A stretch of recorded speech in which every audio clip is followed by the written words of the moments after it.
what happens when two real-life brothers try to turn their own chemistry into a sitcom for network television. Out of that came a series built on family chaos and street-level comedy, while also dealing with network resistance, cast changes, and a cancellation that gave it no proper ending. So what really happened behind the scenes? Let's find out. This is the history of the Wayans brothers. We're brothers.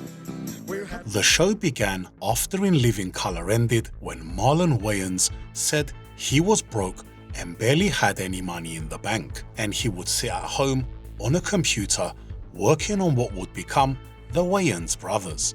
From there, the idea was built around the real-life chemistry between Shawn and Marlon as brothers. The premise would center on Shawn and Marlon Williams living in an apartment on 117th Street in Harlem. The setup would lean into get-rich-quick schemes, dating, and the brothers relying on pops, while the comedy was being shaped around physical humor, sibling rivalry, and hip-hop attitude drawn from the Wayans style. So a pilot was planned to be shot in 1994, and the show was first being developed at NBC. That version fell apart after a table read, when NBC wanted Danny Glover to play the brothers' father instead of John Witherspoon. Shawn and Marlon refused to make the change, and NBC passed on the project. After that, the show was offered to ABC, but ABC passed on it as well. After the rejections, WB executives stepped in and said they would take the series. So the network picked it up for its 95-96 season and ordered 13 episodes. With the main family roles already set, the next step was building the rest of the cast around them. The first season added Leela Rochon as Lisa Saunders. That version of the cast didn't last long though. The first major shift came in season 2 when Paula J. Parker joined as Monique and Jill Tasker came in as Lou Malino. Parker left during season 2 to pursue films, and Tasker also left in the same season. After that, Anna Maria Horsford joined as Dee Baxter. Other recurring characters were added around the main group, including Phil Lewis as TC, Janet Dubois as Grandma Ellington, and Jermaine Hopkins as Dupree. Guest appearances also became part of the show's identity, with members of the Wayans family appearing. With the cast in place, the next piece was the music. From the start, the show used a sound built around hip-hop which matched the world of Shawn and Marlon.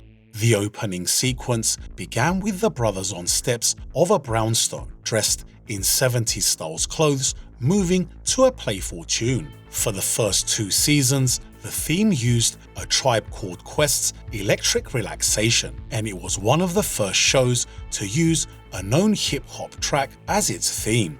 In the 3rd season, the theme changed to a short hip-hop beat, and in the final 2 seasons, it changed again to a full instrumental produced by the Wayans brothers and Omar Epps. Even with those changes, the music stayed consistent in tone and kept the show tied to its hip-hop identity. Negro, what you smoking? That man has so many facelifts, he had to scratch his butt like this. When the show premiered in 1995, the early response was mixed. Critics didn't all react in the same way. Some liked the chemistry between the brothers and John Witherspoon, but other criticism was much harsher. The Los Angeles Times called the pilot's humor juvenile, while other criticism described the show as snarky and silly. On the rating side, the start was quite strong. By late 95, the show was already drawing a solid audience for the WB, which made it one of the better performing sitcoms on the network at that time. As the run continued, the audience grew through its middle years, and several episodes in 96 and 97 drew more than 5 million viewers. The audience reaction was much warmer than the critical response. The show connected well with viewers, and in 1996 it ranked at number 16th, just below Parenthood. But while the show was building an audience, the production behind it had its own weekly grind.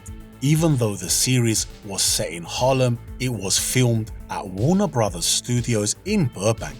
Sets like Pops's joint were built with checkered floors, booths, and a counter, while the show itself was shot in a multi-camera format in front of a live audience. That audience became part of the rhythm of the series. As the run went on, Shawn and Marlon stayed closely involved with the scripts and the direction. Around them, the writing side kept moving too. Leslie Ray and David Steven Simon were part of the early writing team, with names like Buddy Johnson, Phil Bowman, and Devon Shepard also writing for the show. The directing side shifted from season to season as well, with multiple directors like John Boab, Buzz Sapien, Scott Baio, and Glyn Turman. Also, Marlon Wayans directed some episodes himself. On the visual side, Joe Panella handled the photography with dynamic lighting and quick cuts used to keep the physical comedy and group scenes moving.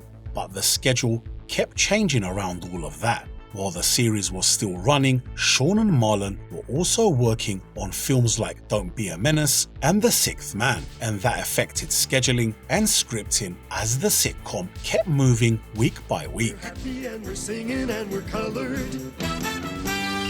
Give me a high five.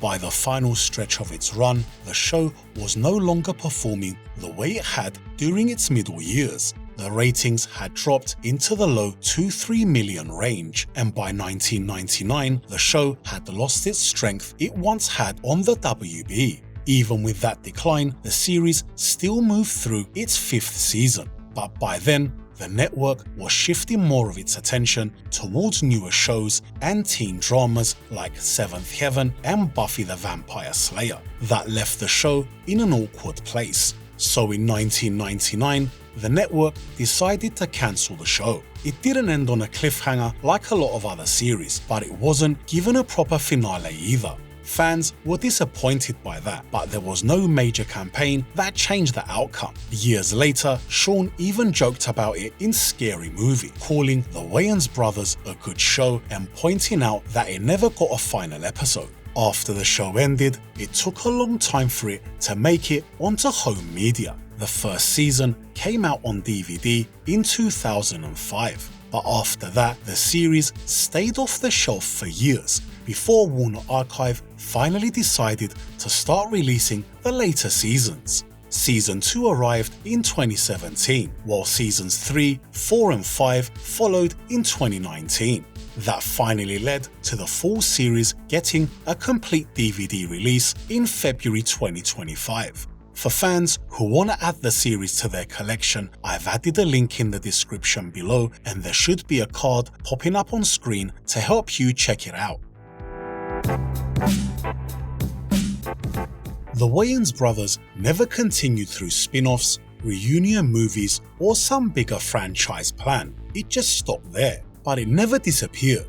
The first part of its legacy was what it did for Shawn and Marlon. The show gave them a bigger platform, and while it was still on the air, they were already moving further into films as writers, producers, and stars. Over time, the series settled into a bigger place in 90s TV history. It is still remembered as one of the key comedies from that period, and it keeps getting mentioned alongside shows like Martin, The Fresh Prince of Bel-Air, and Living Single. It's also treated as one of the comedies that helped define the WB. As for my own view on it, it's a really funny show. It had the kind of comedy that could leave you laughing so hard you were on the floor, and a big part of that came down to the chemistry on screen. Shawn and Marlon bouncing off Pops just worked. John Witherspoon was perfect in that role, and every time he showed up, he added something extra to the scene. A lot of the strength came from how far the show was willing to push the comedy. The facial expressions, the timing, the reactions, that was where a lot of the laughs came from. It wasn't just another sitcom on television, it had its own energy, and it was willing to go bigger to get the laugh. And that was there from the start. The show found its footing early and knew exactly what kind of comedy it wanted to be, and it stayed funny right through to the end of its run. And when you look back on it now, you can also see how much talent was around it. It was a great sitcom, and it's easy to understand why it still gets so much love. Next time, we take a look at another classic. Until then, why don't you check out our previous video on Martin?